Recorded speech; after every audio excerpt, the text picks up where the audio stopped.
여러분 안녕. 오늘은 과학에서 가장 중요한 과학자가 되는 방법, 그 다음에 과학 현상을 연구하는 그 방법을 갖다가 공부하도록 하겠는데요. 자, 여러분들 과학자 되기 굉장히 쉽습니다. 자, 일반인이랑 과학자, 그냥 이름만 다르죠. 그런데 우리 과학자라는 것은 바로 뭐냐면 어떤 현상에 대해서 왜 그럴까라는 질문 하나 때문에 과학자가 되고 일반인이 되는 거예요.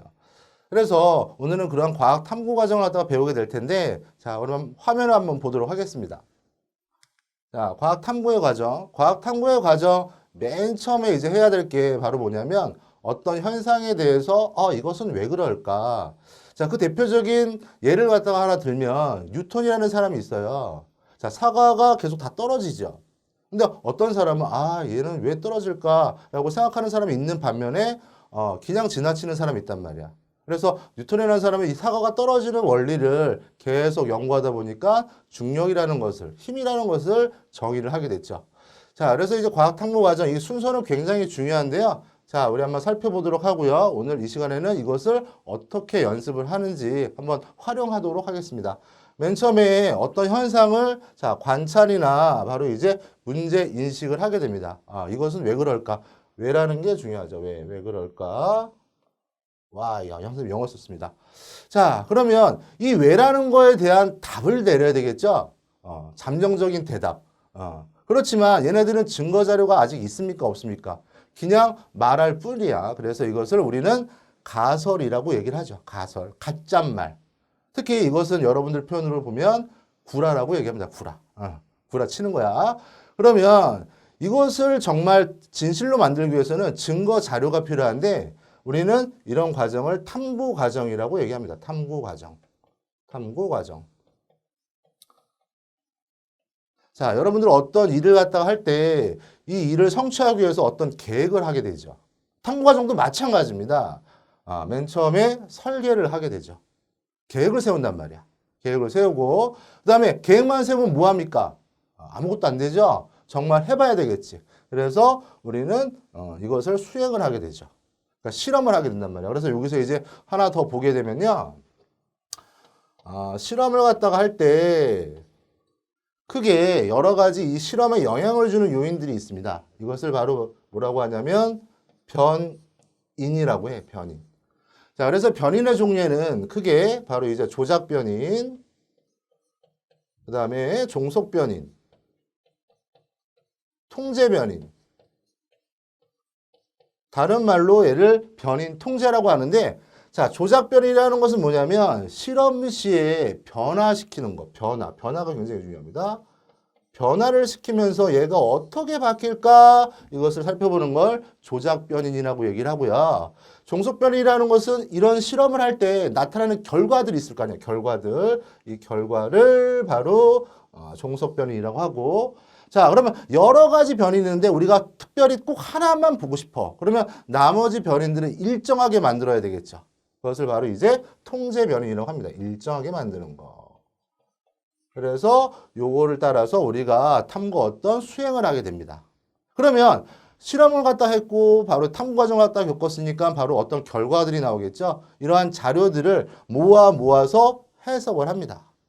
그래서 이 가설이 이 자료의 결과값들이 맨 처음에 세웠던 이 구라 가설값이랑 같으면 이거는 하나의 증거 자료가 되겠죠. 자, 증거 자료가 돼서 바로 이제 새로운 결론이 도출되고요. 이것이 일반화가 되는 겁니다. 자, 이건 뭐 이렇게 그러니 이거 지울게. 결론 도출. 자, 그러면 만약에 이게 틀리면 어떻게 됩니까? 만약에 새로 만들었던 자료가 가설과 결과가 달라. 그러면 틀리면 어떻게 됩니까? 새로 가설을 만들어야 되겠죠. 그래서 이것을 바로 이제 가설 수정을 해서 새로운 것을 다시 새로운 가설을 세우고 또 이 작업을 갖다가 하게 됩니다. 자, 이러한 작업을 하는 사람을 우리는 뭐라고 한다? 과학자. 그러니까 과학자는 뺑뺑이 잘 굴러야 되겠죠. 그러니까 힘도 좋아야 돼. 머리도 좋을 뿐만 아니라 이런 인내력도 좋아야지 바로 어떤 새로운 현상을 바로 이제 찾아낼 수가 있습니다. 자, 그러면 우리가 이런 과학 탐구 과정, 이거는 가장 기본적이고 가장 또 뭐 시험을 준비하는 학생들은 시험에 또 많이 나오는 거니까 여러분들이 꼭 암기를 하셔야 되겠고요. 이 순서 맨 처음에 문제를 인식을 한다. 그 다음에 어떠한 문제에 대한 잠정적인 대답, 가설을 세운다. 그 다음에 탐구 수행을 한다. 탐구 과정을 갖다 겪어서 수행을 하고요. 그러면 탐구 과정에서 나오는 자료를 모아서 어떤 일반화를 만든 다음에 이 일반화된 것을 가설과 비교해서 맞으면 이게 바로 이제 어떤 일반화, 정의값이 되는 거고요. 만약에 틀리면 새로운 가설을 만들어서 계속 반복적으로 돌아가야 되겠죠. 자, 그러면 요걸 한번 확인하면서 한번 연습을 하도록 하겠는데요. 자, 짠 봅시다. 자, 이런 동물이 있습니다. 이 동물이 되게 웃기게 생겼죠? 여러분들 이걸 딱 보면서 이게 뭘까라고 생각을 했습니까? 그냥 아무 개념 없이 그냥 보는 사람들은 과학자가 될 기질이 없으니까 빨리 이 방송을 갖다가 끊도록 하십시오. 딱 이게 뭘까라는 생각이 바로 왜? 자, 문제 인식 단계가 되겠죠. 문제 인식. 과학 탐구 과정의 제일 첫 번째. 자, 그러면 여러분들 우리가 새로운 이건 아주 어떤 사람들은 이것을 새라고 보는 사람도 있고 어떤 사람은 이것을 물고기? 라고 보는 사람도 있습니다. 자, 그러면 이것은 그냥 새일 것이다. 이거 선생님이 그냥 가정을 한 거야. 자, 가정을 했으니까 이것은 뭐가 됩니까? 새일 것이다. 가설 구라가 되겠죠. 맞습니까? 그러면 새라고 생각한 까닭은 바로 요 부분이 바로 불이일 것이다 라고 생각을 했을 겁니다. 그러면 우리가 탐구 과정을 갖다가 겪는데 탐구 과정 얘가 불이니까 불이가 하는 역할이 바로 뭡니까? 불이가 하는 역할이 먹이를 먹는 거죠. 그럼 먹이 갖고 실험을 하면 되겠네. 그래서 먹이를 준다.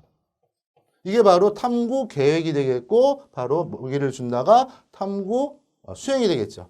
그러면 먹는다, 먹지 않는다. 이게 바로 이제 어떤 실험, 값, 자료, 해석이 되겠습니다. 그러면 만약에 먹으면 이 새라는 가설을 뒷받침하는 증거 자료가 되겠죠. 그러니까 새에 대해서 하나가 더 접근이 된 거네. 자, 만약에 먹지 않아. 그러면 또 새로운 가설을 세워야 되겠죠. 그게 바로 뭐냐면, 자, 우리 한번 또 다시 한번 연습해 봅시다. 이것은 어떤 학생들은 또 이제 토끼라고 얘기를 합니다. 토끼. 토끼. 정말 토끼같이 생겼네요. 자, 포인트는 여기네. 토끼 여기 부분이 바로 귀일 것이라고 생각을 했겠죠. 귀일 것이라고. 자, 귀가 하는 역할이 뭡니까? 소리를 듣는다. 그러면 소리급사 같은 걸 이용을 해서 소리에 대해서 반응을 하는지 반응을 안 하는지를 바로 측정을 해야 되겠죠. 그래서 만약에 들었어. 그러면 바로 이제 토끼에 대한 증거 자료가 되겠죠. 자, 여러분들 굉장히 재밌죠? 그래서 여러분들 탐구 과정은 이렇게 계속 이렇게 연습을 하는 거니까요. 여러분들 잘 여기 맞춰가지고 여러분들 준비를 잘 하시면 되겠습니다. 자, 그러면 우리가 또 한번 봐봅시다. 우리가 영화 같은 걸 갖다 보게 되면요. 항상 외계인들은 어디서 옵니까? 어디서 와요? 꼭 달나라에서 오지 않고 화성에서 옵니다. 즉 우리가 화성에 어떤 생물이 있다고 추측을 하는 거야. 그러면 화성에 있는 토양 성분을 관찰을 하면 얘가 정말 생물이 있으면 바로 이제 화성에서 정말 물질 대사 같은 게 여러 가지 활동들이 일어나겠죠. 그래서 이 화성에 생명체가 있는지 없는지를 확인하는 실험, 요것을 한번 보도록 하겠습니다. 이번 시간에는. 자, 화성 생물체 탐사 실험이라고 나와 있습니다. 자, 여기서 생명체라는 것에 밑줄을 거두십시오. 생명체. 자, 빨간색 하니까 너무 선정적이니까요. 여러분들 오늘 좀 파란색으로 하자. 짠. 자, 생명체 같은 경우는 바로 이제 물질 대사를 합니다. 물질 대사. 선생님, 물질 대사가 뭡니까? 물질 대사. 글씨가 왜 이래? 선생님, 원래 글씨 잘 쓴다, 얘들아. 자, 물질 대사라는 것은 바로 이제 여러분들이 알고 있는 먹고 마시고 똥 싸고 이렇게 막 찌릿찌릿 느끼고 이런 것을 다 물질 대사라고 합니다. 자, 여기 이제 연필이 있는데요. 얘는 물질 대사 합니까? 하지 않죠. 그러니까 얘는 무생물이야. 나는 때리면 막 아파해. 그러니까 나 생물체야. 자, 그러면 화성에 이런 생명체가 있는지 확인하는 실험을 갖다가 한번 보겠습니다. 자, 어떤 실험을 했냐면 바로 이제 동화작용에 대해서 실험을 했네요. 자, 여기서 이제 동화작용이라는 거 한번 보게 되면요. 동화작용. 자, 동화작용은 바로 이제 저분자 물질을 바로 이제 고분자 물질로 만들어서 영양분을 만드는 과정을 바로 이제 동화작용이라고 얘기를 합니다. 자, 우리가 교육과정에서 배우는 바로 이제 광합성이 그 대표적인 예라고 볼 수가 있겠죠. 자, 그러면 동화작용에서 나오는 결과는 뭡니까? 이산화탄소하고 바로 뭐야? 물이죠. 자, 이산화탄소하고 물. 자, 그러면 자, 어떤 실험을 해봤는지 한번 봅시다. 한번. 어떤 실험 장치를 했냐면 여기다가 자, 이산화탄소랑 자, 동화적인 광합성을 생각하라고 그랬어. 광합성 이산화탄소를 갖다 넣어서 만약에 이 화성 토양에 생명체가 있다면 이런 이산화탄소를 딱 이용을 해서 어떤 물질을 만들었겠죠. 그 물질을 방사성 계측기를 이용을 해서 측정을 해봤습니다. 만약에 생물체가 있다면 얘네들이 어떻게 돼? 어떤 물질 대사하는 어떤 결과값이 나왔겠죠. 그래서 확인하는 방법은 이렇게 방사성 동위원소 14짜리를 사용을 한 겁니다. 자, 그래서 어떤 결과가 나왔는지 한번 보면요.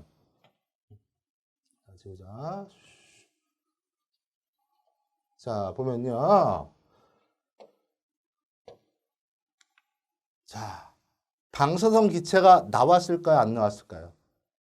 자, 여기서 기억해야 될 거. 동화작용을 했다면 방사성 기체가 나오고, 그 다음에 동화작용을 안 했다면 방사성 기체가 나오지 않았겠죠. 나오지 않았습니다. 그러므로 이걸 통해 가지고 우리가 바로 이제 동화작용을 하는 생물체는 없다라고 생각을 한 거죠. 자, 됐습니까? 자, 그러면 두 번째 실험을 한번 또 봅시다. 두 번째 실험. 자, 두 번째 실험은요. 자, 어떤 실험을 했냐면 이화작용을 확인하는 겁니다. 자, 이화작용이라는 것은 바로 우리가 알고 있는 바로 호흡이라고 생각하면 됩니다. 호흡. 자, 거꾸로 이런 고분자 물질을 저분자 물질로 만들면서 이화라는 것은 나눈다는 소리야. 나눠가지고 바로 이제 어떤 에너지를 갖다가 만들어내게 되는 것을 이화작용이라고 하는데요. 자, 생물체가 있다면, 자, 이것도 물질 대사의 하나니까 이화작용을 하겠죠. 자, 그래서 이제 또 이것도 마찬가지로 어떤 실험을 해봤는지 한번 살펴봅시다. 자, 이화작용. 자, 탄소를 하면 영양분. 자, 우리가 알고 있는 뭐 영양분 포도당 같은 거를 자, 탄소 14를 이용해서 14라는 것은 방사성 동위원소이기 때문에 바로 이제 이것을 측정할 수 있는 하나의 물질이 되기도 합니다. 자, 그래서 여기 화성 생명체에다 딱 넣었더니 만약에 이화작용을 했으면 얘를 이용을 해서 바로 어떤 물질이 나왔어야 되겠죠. 즉 방사성 물질이 얘를 사용을 했으니까 여러분들 바로 이제 이런 이화작용, 화학 변화인데요. 정확히 보면 좀 들어온 얘기 한번 해줄게. 여러분들이 예를 들어가지고 뭐 콩나물을 갖다 이렇게 먹잖아. 그러면 생성물질도 콩나물이 나와야 될 거 아니야. 콩나물 성분이. 그러니까 없던 게 다시 새로 나올 수는 없어. 있던 게 나오는 거야. 자, 그래서 얘네들을 갖다 보게 되면 자, 어떤 결과값이 나왔는지 한번 살펴보면요. 자, 방사성 기체가 나왔습니까? 안 나왔습니까? 이것도 나오지 않았습니다. 자, 이걸 통해서 또 우리가 확인할 수 있는 거, 생명체가 없기 때문에 바로 이제 이화작용을 하지 못했다라고 생각을 하는 거죠. 자, 그러면 여기서 또 하나의 또 질문이 생깁니다. 자, 지구상에 있는 생명체처럼 동화작용만 하고 또 이화작용만 한다고 해서 꼭 그렇지 않은 생명체가 있을 수도 있잖아. 맞습니까? 우리가 이런 포도당 먹는 거잖아. 우리 그 지구상에 있는 거는. 근데 외계의 생명체는 어떤 걸 먹는지 우리가 모르잖아. 다른 거 먹을 수도 있잖아. 그러면 여기서 또 이제 하나의 또 질문이 생기죠. 어떤 생명체가 만약에 동화작용 말고 이화작용 말고 다른 현상을 했다면 기존에 있었던 기체 성분이 어떤 생명 현상을 통해서 다른 물질로 바뀌었을 거 아니야. 그래서 이러한 기체의 조성도 어떻게 변화되는지를 또 실험을 해보게 됩니다. 자, 세 번째 실험. 바로 이제 기체 교환 확인. 자, 기체 성분이 바뀌는 것을 기체 교환의 확인이라고 얘기를 하죠. 자, 그래서 이것도 마찬가지로 어떻게 실험을 해봤냐면요. 자, 영양분이 있는 용액. 그러니까 물질 대사를 하기 위해서 무조건 영양분이 있어야 되니까. 그래서 얘네들을 막 이렇게 해가지고 쭉 봤더니 기체 성분 분석기가 어떻게 바뀌었나 쭉 이렇게 살펴보는 겁니다. 그랬더니 어떤 결과가 나냐면 목소리가 막 삑사리가 나네. 자, 기체 조성이 마찬가지로 바뀌지가 않았다. 자, 이걸 통해서 우리가 또 확인할 수 있는 거는 바로 뭐냐면요. 생명체가 없기 때문에 바로 이제 기체 조성이 바뀌지 않았다. 이것을 확인할 수 있는 겁니다. 자, 그래서 오늘 요 강좌에서는 여러분들이 과학 탐구 과정, 자, 순서, 그다음에 확인하는 것을 갖다가 배웠고요. 그다음에 화성에 생명체가 있는지 없는지를 확인하는 실험, 이 세 개. 만약에 여러분들이 수능을 준비하거나 내신을 준비하는 학생이 이 강좌를 시청하고 있다면 이것은 반드시 나오는 거니까요. 여러분들 꼭 기억해 두시고요. 우리 다음 강좌 시간에 꼭 시청해 주시길 꼭 바랍니다. 여러분들 안녕. 제발 꼭 시청해 주세요. 안녕.